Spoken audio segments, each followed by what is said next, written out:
Let's talk about type 2 improper integrals.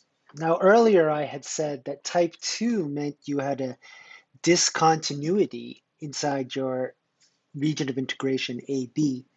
But what I really want to emphasize is that in type 2, we have a vertical asymptote. And this vertical asymptote could occur at one of the endpoints A or one of the endpoints B or somewhere in the middle. Let's say that f is continuous on an interval. It's not continuous at A, so we'll put a round bracket there, but it is continuous at B. So we're basically saying that it's discontinuous at the point A.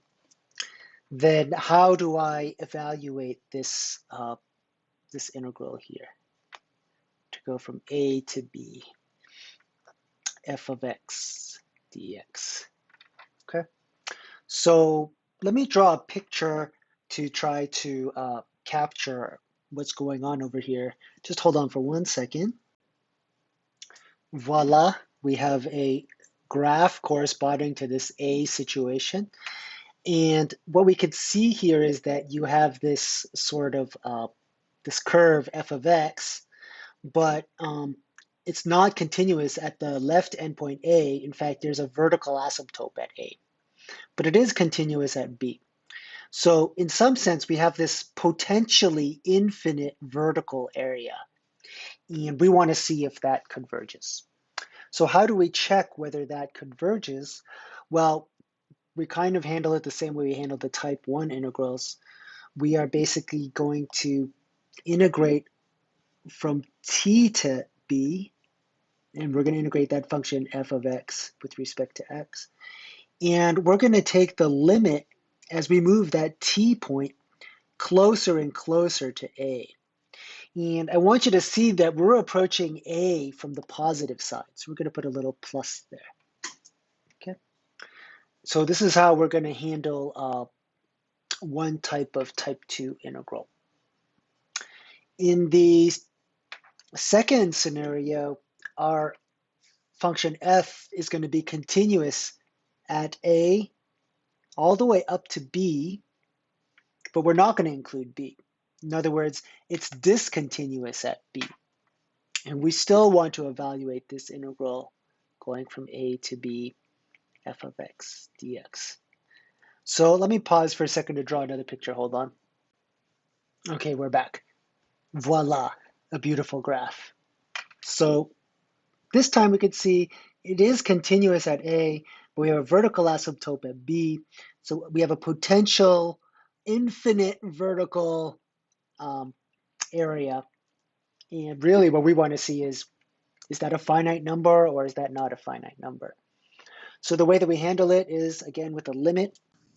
So we're going to be integrating from A to T, f of x with respect to x.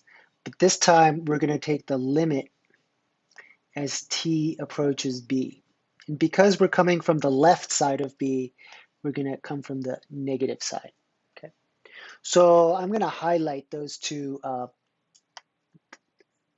approaching from the positive side of a in case A, and approaching from the negative side of b in case b, just to make sure that we notice those.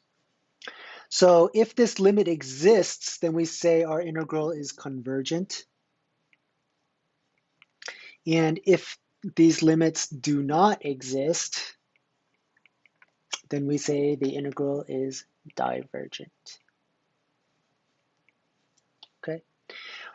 When we say it does not exist, we really mean, either it doesn't exist or we should say, or it's plus or minus infinity. So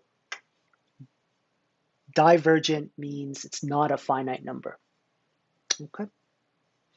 Let's take a look at an example. Let's look at an example 6. So when we look at example 6, what do we see here? Well, when I look at the integrand, I can see that we might have a 0 in the denominator, and that 0 occurs at 3. So really, we have exactly the scenario we described above. We have a vertical asymptote at 3. X equal to 3 is a vertical asymptote. So this means we have type 2a. So to solve this integral, the integral from 3 to 5,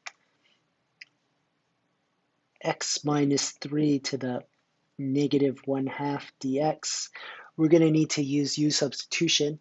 So why don't we let u equal to x minus 3. This makes du equal to dx when we differentiate. We also want to change our limits of integration. So when x is equal to 5, that means that u is equal to 5 minus 3, which is 2. And when x is equal to 3, that means u is equal to 3 minus 3, which is 0. So after changing our limits of integration, we're going to go from 0 to 2, u to the negative 1/2 du. All right. Now,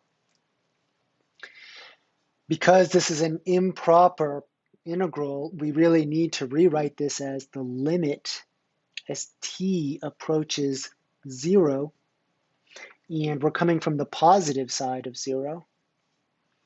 And this is going to be the integral from t to 2, u to the negative 1/2 du. Now I need to find the antiderivative. So that's going to have the limit as t goes to 0 from the positive side. The antiderivative of u to the 1/2, you have to add, to the negative 1/2, you have to add 1 to the exponent, so that's u to the 1/2. And then you need to divide by what you just wrote. Dividing by a fraction of 1/2 is the same thing as multiplying by the reciprocal, which is 2.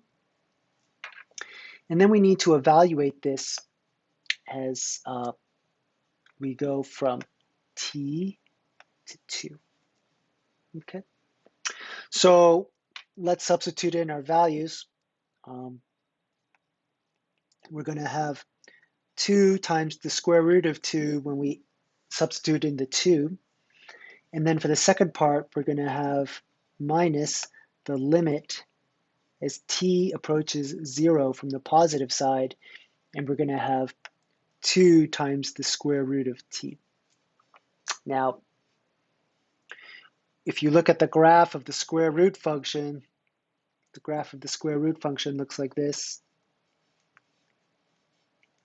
And as you approach the positive side of 0, you can see that the y values are going to 0, right? So that means that this guy right here is really going to 0. Okay. So in the end, we get an answer of 2 rad 2. I'm going to highlight that. That's going to be the answer to our definite integral. And we can also mention that this means that this is convergent. All right, everybody. So this is an example of a type 2 improper integral. Take care, everyone.